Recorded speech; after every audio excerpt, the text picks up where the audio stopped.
welcome back to Pro Shop. Today in this video I take you through the process of widening the body of this GTR Skyline.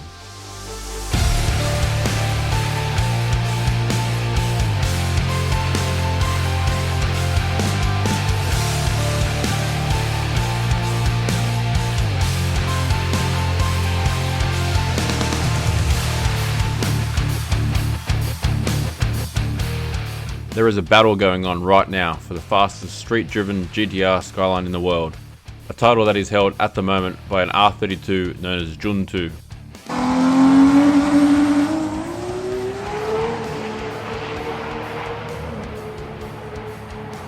Over the past few years, Croydon Racing Development have been building Jun 2, making it quicker and quicker, and they have taken what they have learnt from that build and put it into this R33 with one big difference.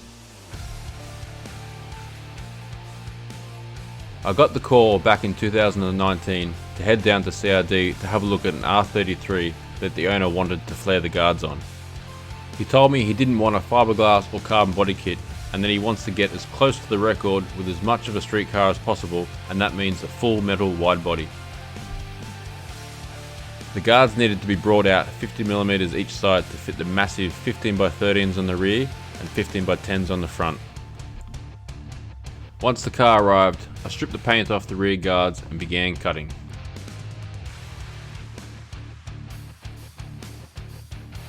While the wheels were out getting made, I fitted the tyre to the wheel jig and started bringing the guard out to cover it. Once it was in the right spot, I could piece it back together. I used the original lower half of the panel as it had all the complex curves and edges on it. However, the top half was just a long compound curve, meaning it curves both ways, which is an easy panel to make if you have the right tools. With the passenger side done, I moved on to the driver's side. The only difference with this side was filling in the hole from the fuel door and filler neck.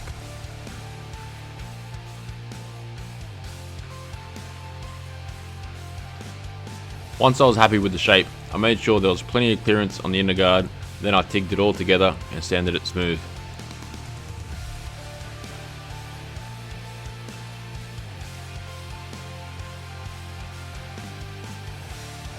Now I was onto the front guards, and they were a little challenging. If you didn't know, GTR guards were made of alloy, very thin alloy. After stripping the paint off them,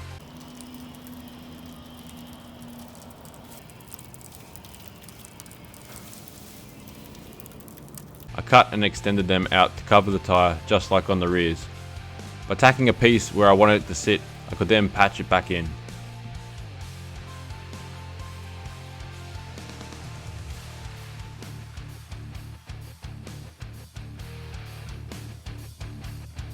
After it was welded and sanded, I then removed the guard from the car and used the plenishing hammer and the English wheel to smooth off any bumps.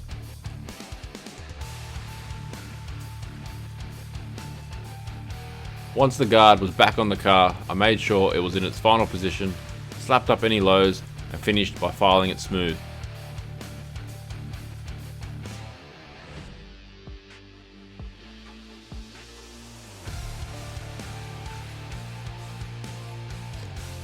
After a light skim of body filler, quick sand, it was then painted in primer.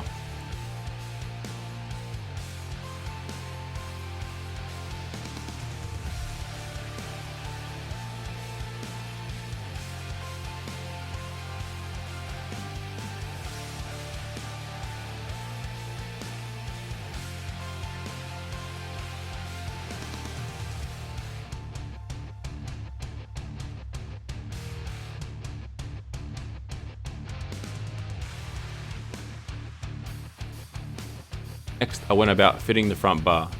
With all the structure removed from the bar to fit the massive intercooler, I needed to make a new frame for the bar to bolt onto.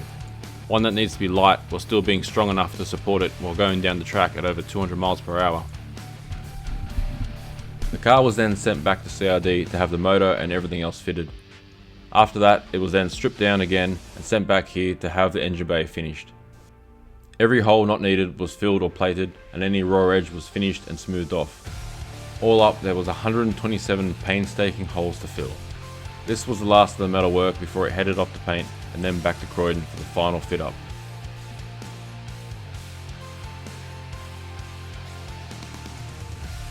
After years of building, early in 2020, this GTR finally hit the track, and on its first pass, he ran a 7.29 at 187 miles per hour.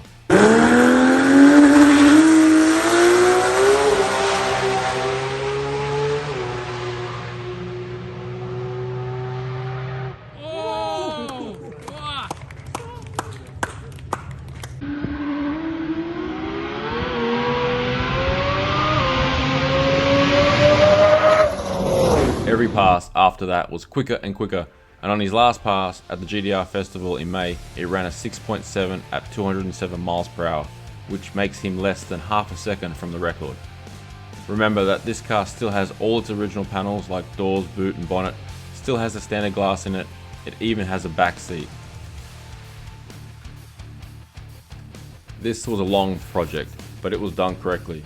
It takes a lot of time to build the car and fit everything up, for then only to pull it all apart, paint it, seal it, and then to put it back together again.